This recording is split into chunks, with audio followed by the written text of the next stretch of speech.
بسم الله الرحمن الرحيم. الزمالك يعود من جديد في مباراة قوية وجميلة من جانب الزمالك وفيوتشر. زي ما شفتوا فيوتشر اتقدم بهدفين في أول نص ساعة، والزمالك كان مستواه بعيد بسبب التغييرات المدرب في طريقة اللعب وعدم الدفع بشيكابالا من أول المباراة، كان مريحه وفتوح طبعا زي ما انتم شفتوا. وقدر الزمالك رغم ضعف الشوط الأولاني بالنسبة له إن يتعادل في الوقت الضايع بهدف طبعا النجم الكبير واحسن لاعب في مصر بلا منازع زيزو. زيزو ده بيفكرني بالافلام بتاع انكل زيزو. زيزو معاه الكوره، زيزو النفاسه بيجيب اجوان خطيره. شوفوا الجون الثالث اللي جابه زيزو، نفس الماركه اللي كان بيسجلها كل سنه، بيسجل نفس الجون. مره في مصر المقاصه، مره في سموحه نفس الكوره، مره في النجوم لما كان في الدوري. يعني زيزو ده ظاهره، الكوره اللي بتتلعب على الزاويه القريبه نفس الكوره النهارده يسجلها الهدف الثالث، هدف ولا اروع.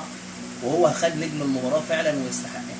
الزمالك الشوط الثاني، مدرب الزمالك الصراحه الشوط الثاني يعني عمل شوط كويس احسن من الاولاني، رجع كل اللعيبه في اماكنهم، نزل فتوح رغم ان لعيبه في نص الملعب مع عمر جابر، الا انه برضه كان بيميل يمه الشمال. لعيبه الزمالك قدرت تسيطر على الشوط الثاني كامل، ورغم ذلك لعيبه طبعا فيوتشر ادت اداء عالي جدا وضيعوا فرص، خاصه الفرصه بتاعه بوبو اللي جت في العارضه. برضه شيكابالا جاب كره في العارضه. المباراه كانت ريحه جايه لغايه الدقيقه السادسه من الوقت بدل الضائع. 3 نقط مهمين جدا للزمالك عشان يدخل بيهم ماتش القمه، معنويات مرتفعه ومعنويات عاليه، زائد انه يحصل على المركز الثالث بعد سلسله من الاخفاقات في بدايه الموسم.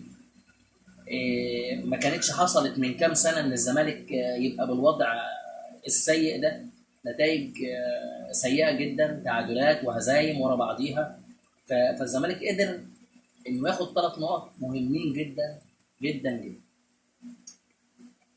تاني حاجه النهارده، مش اداء الزمالك بس، اللعيبه خدت مكاسب كتير جدا رغم الاخطاء اللي كانت موجوده في الدفاع وحارس المرمى، ودي ما تطمنش. لكن اخر ربع ساعه في الشوط الثاني الزمالك قدر يحافظ على شباكه نظيفه رغم الهجوم بتاع فيوتشر، الا ان الزمالك قدر يحافظ على شبكته.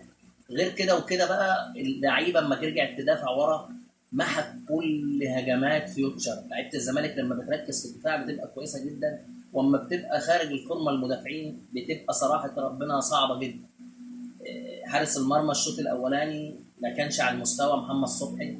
انا استغربت من الجون الاولاني اللي دخل فيه، حتى الجون الثاني برضه رغم ان غلطه الدفاع الا انها دخلت من ما بين رجله. الشوط الثاني متغير تماما، وجود شيكابالا، وجود فتوح غيروا الماتش كله. واداء زيزو العالي جدا اللي مستمر بقاله كتير فتره كبيره، يمكن حتى في مستوى الزمالك السيء كان زيزو نجم الماتش بتاع الزمالك. كان زيزو هو اللي دايما بيسيطر على الكوره، اللي دايما بيبني الهجمات، اللي دايما بيخلق فرص للمهاجمين وهم بيضيعوهم. فمكاسب الزمالك النهارده في الماتش كبيره، خاصه ال3 نقط واحتلال المركز الثالث ولاول مره منذ فتره طويله. منذ يعني عايزين نقول من 5 شهور بالفعل الزمالك رجع كان في المركز الاول بدايه السنه، رجع المركز الرابع، اول مره الزمالك يدخل المركز الثاني. اما بالنسبه للفتره اللي انا غبتها، فعلا يا جماعه ادعوا لي بالشفاء، كنت تعبان جدا. الحمد لله ربنا يشفيني. تعمل عمليه او اجلت العمليه وربنا يسترها، ارجو ان انتم تدعوا لي وربنا يسترها علينا جميعا. وبنهايه الفيديو ما تنساش تعمل لايك وشير وتشترك في القناه. عاش الزمالك وعاش حبه في الركنه، وان شاء الله نلتقي يوم الخميس القادم باذن الله بدون مقاطعه، ونكون فرحانين كلنا بفوز الزمالك على الاهلي في مباراه الدوري. السلام عليكم ورحمه الله.